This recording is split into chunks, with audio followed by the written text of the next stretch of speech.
ladies and gentlemen. My name is Captain Jefferson Kyle Kidd, and I'm here tonight to read the news from across this great world of ours.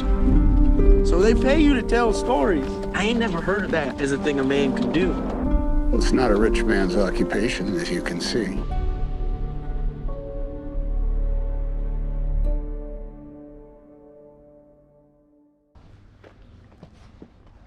I met Paul Greengrass way before when I was doing prepping Sweeney Todd with Tim Burton, and Paul was doing one of his numerous Bourne movies in Pinewood, and our crews overlapped, so I was introduced to him through, I think, my gaffer.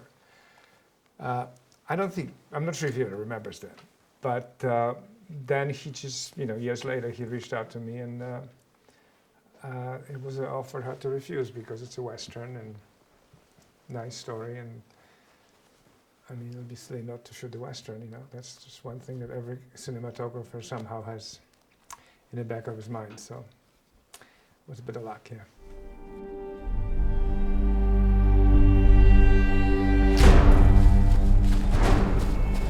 Paul comes from a very strong documentary way of filming. I mean, that's his background, that's how he grew up, and all his movies have a lot of handheld, kind of over-the-shoulder point of view way of telling the story. And I do respect that, but I wanted to bring something more to it. So it was a combination of that handheld narrative that maybe I just smoothed out a little bit with Steadicam, but the whole approach was still very true to be as realistic as possible. So at that stage we kind of agreed. There was just not even a discussion about it because I love to shoot things as naturally as possible, and so that's what happened. Yeah.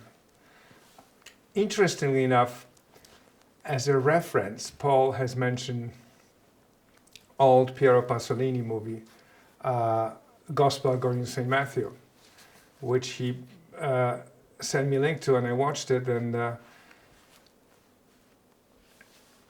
in the beginning you think, okay, that doesn't make any sense, but when you watch this film carefully, it was a black and white movie done in early 60s, and it was handheld, but with very, very beautiful compositions, and it was very much from the perspective of people, there was no fancy crane shots or anything.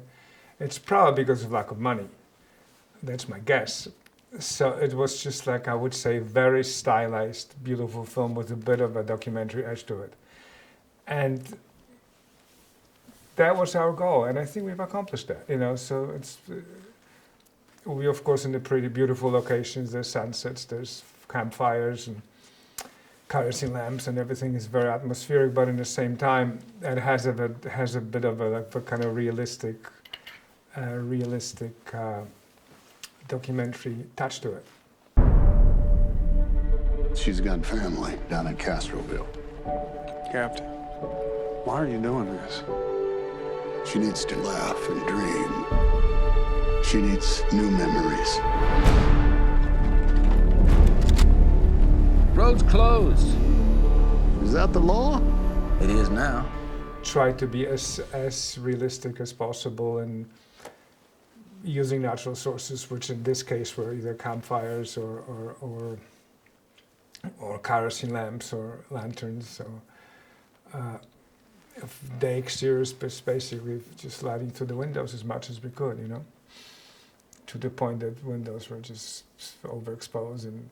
But thanks to the modern technology and its great cameras, that you can just push it so far. I mean, we've been always pushing it with film, but now we can even go further. So it's extremely liberating and just opens the new realm of how far the cameras can see. Sometimes even more than your eye. So. Captain, you, Johanna. I'm kind of a bit of a gambler with weather because there's two ways of filming. You can just control environment, which means just fly big cranes and big silks and have everything consistently matching. And I'd much rather take my chances, even if the sun goes in the cloud and comes out and stuff. Paul Iris, and it just makes stuff more interesting, because if you control everything completely, then it just becomes, it looks the same, you know. And to be open to what nature gives you, it's very, very important. I mean, especially if you move fast, you know. We were very fortunate when after dust storm, when we revealed the Kiowa Indians, which is kind of like an image from, like an iconic image we were trying to imitate of famous Trail of Tears. The cloud that happened was just by itself. There was incredible weather, and we had this beautiful sliver of light on the horizon and a very dark cloud. So when the dust subsides, you could see this beautiful image.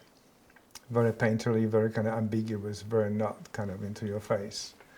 Just shapes. It's like an iconic image of tragedy, what happened to Native Americans. You're not guessing. You just.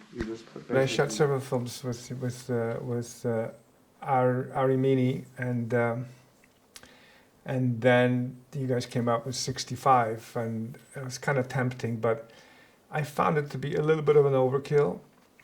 And so when you guys came out with that, when I heard about that LF is coming out, which is 4K, I found it just like a really great thing to try, and it was a little bit risky because you just came out with this camera, so I wasn't sure if we will be able to get them.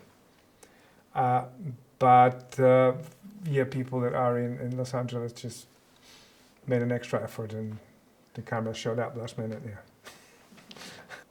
Well, you have a little bit less shallower depth of field, but not as extreme as 65, which is, I think it's perfect. You know, you get used to it, and I think dynamic range, because of the size of the chip, gets better.